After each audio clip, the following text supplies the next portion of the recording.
And then this, so that's the positive feminine on the left. And then on the right, that's the Gorgon, and that's the thing that fills you with terror when you look at it.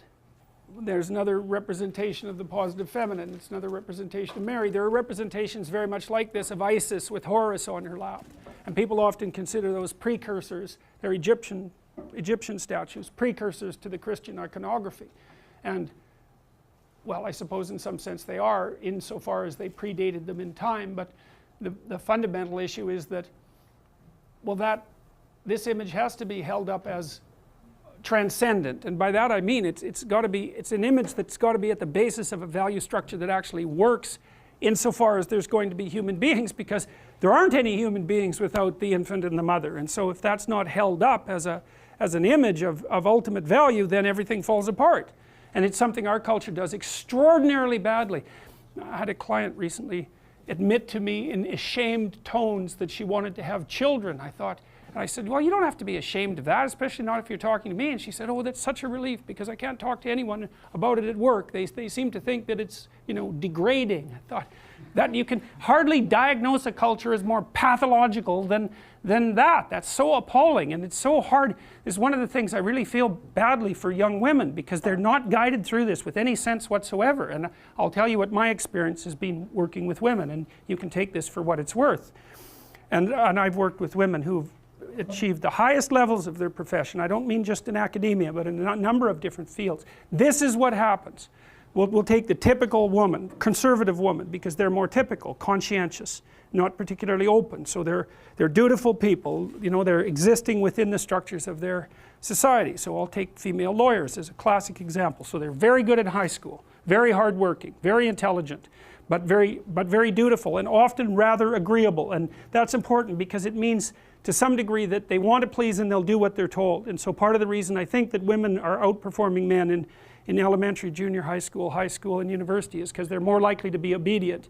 And I know that to some degree because we did analysis of students in Quebec and found out that one thing that predicted grades over and above intelligence and conscientiousness was agreeableness, and agreeable people got better grades than their IQ and conscientiousness would predict.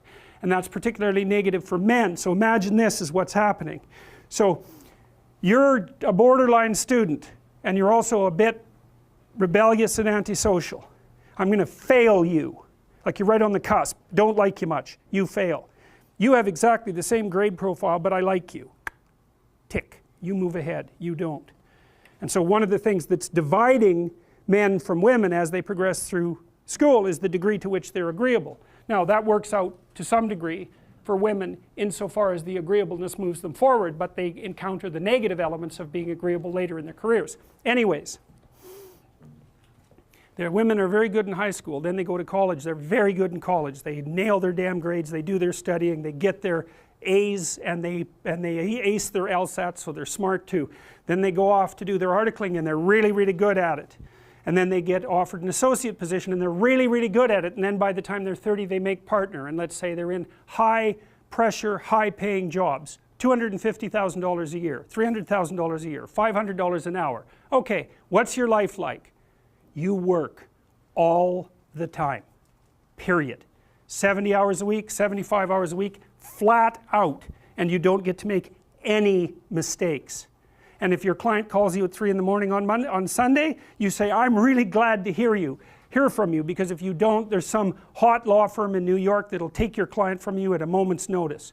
And the client is paying you, whatever, the firm, $750 an hour, of which maybe you get $350, and what they want is an answer about something really complicated, right bloody now.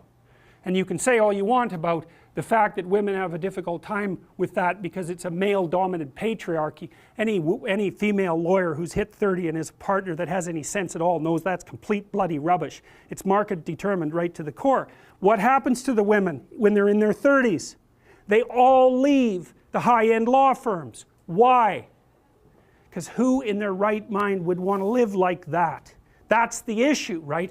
Once you make about $60,000 a year for your family, but let's say for you personally, additional income has zero impact on your quality of life. Zero.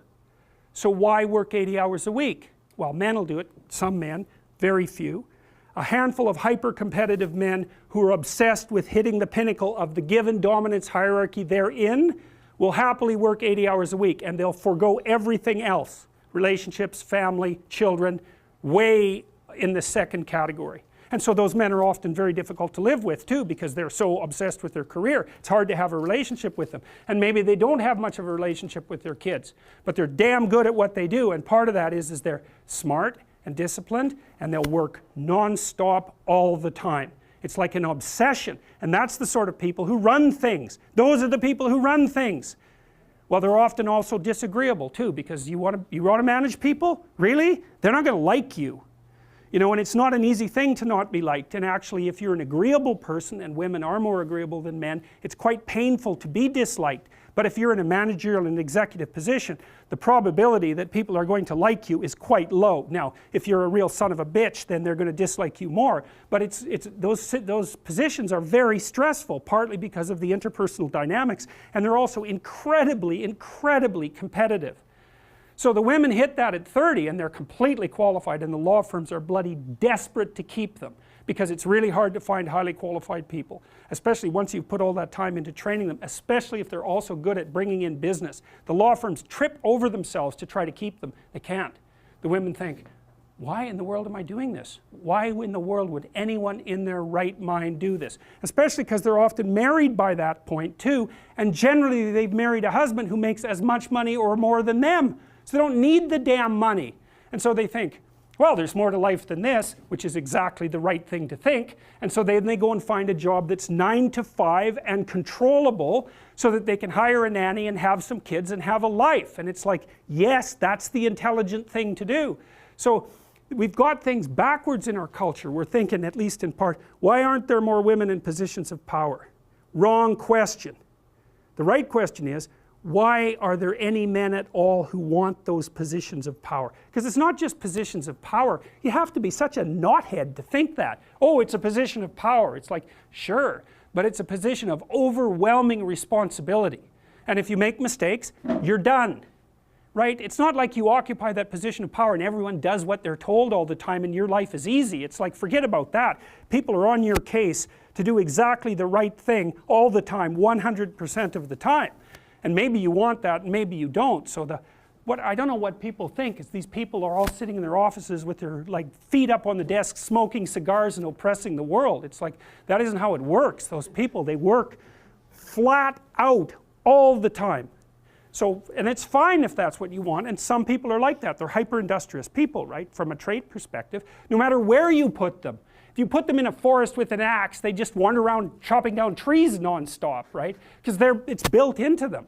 But if you want to have a balanced life, and you should want that, you know, because the other thing you'll find, and this is God's gospel truth, is that the older you get, if you have any sense at all, the more important your family is to you.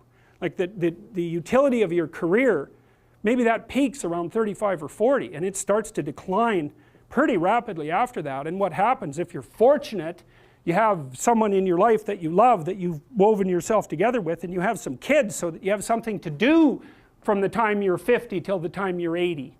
And so it's a real mistake. It's a barren future without children, man, I can tell you that. It's a real mistake.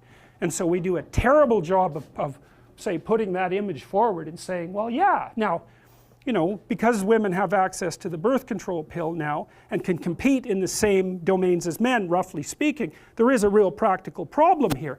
It's partly an economic problem now, because when I was roughly your age, it was still possible for a one-income family to exist. Well, you know that wages have been flat, except in the upper 1% since 1973. Why? Well, it's easy. What happens when you double the labor force? What happens? You have the value of labor.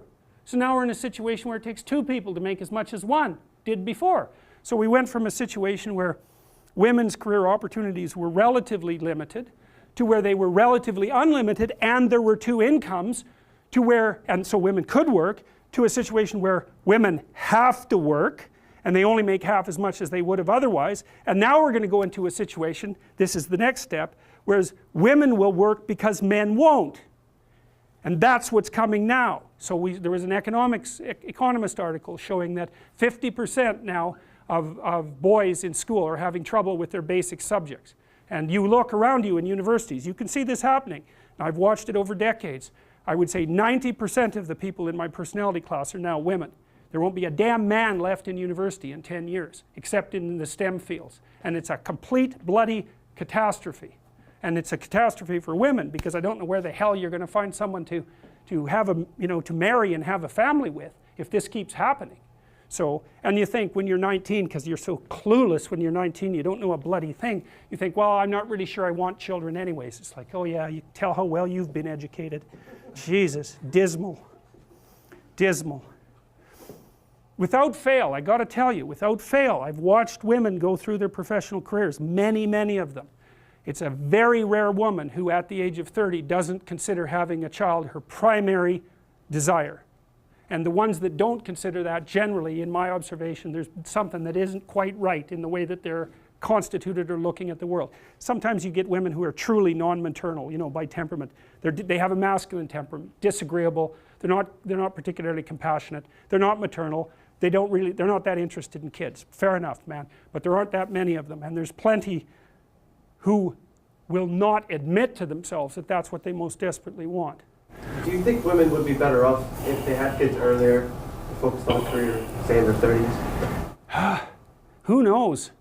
Like it really is a problem. That seems like a more rational decision to me. Yeah, it's a really tough one. I don't think anybody knows the answer to that, because I mean, if you're 35 and your kids are, say, 10, 11, yeah. Then you can go get a bachelor's degree, get your master's. Well, it seems more easy that way yeah. than having the career first and then trying to raise young kids. Yeah, I can't answer that, because I've seen women do a good job of it both ways. And you do get the odd woman who manages a high-powered career and kids, but Jesus, those women, man, like they buy more powerful microwaves because it'll take 45 seconds to cook the food instead of a minute. And I'm not kidding. It's like they're up at 5, they exercise for half an hour, they make breakfast, they get their kids ready to work, they go to work, they work 14-hour days, flat bloody out, they come home and work for another 2 hours to get their kids organized, they have a nanny to help them out, and then they work for 2 more hours before they go to bed at like 1, and then they're up at 5 and they do that again. And I'll tell you, you better be tough if you're going to do that, physically too, because you'll just burn yourself to a crisp. I've seen some women manage it, but they're tough, and they're rare, because that's a hell of a regimen.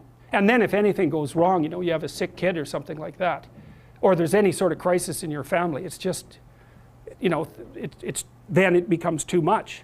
And I don't know the answer to that, I mean, the advantage women have is they live about 8 years longer than men, because testosterone kills men. So. Yeah, but they have a limited time span to have children, right? Well, that's right. They pay up front and gain in the long run. But it isn't clear how our society should sort this out. We don't know, and it's partly we don't know what to do now that women have control of their reproductive function. It's a big mystery. Yep. I don't have an answer to that either. But I think from a practical aspect, and this goes for both men and women, even if women were to enter the workforce later on, they'd be at competition with people who are younger, and that's always a conflict in the workforce, and people are always hiring younger talent because of how long they can be in the workforce. Yeah. Yes, well, and the thing is, young stupid people have the advantage of being young.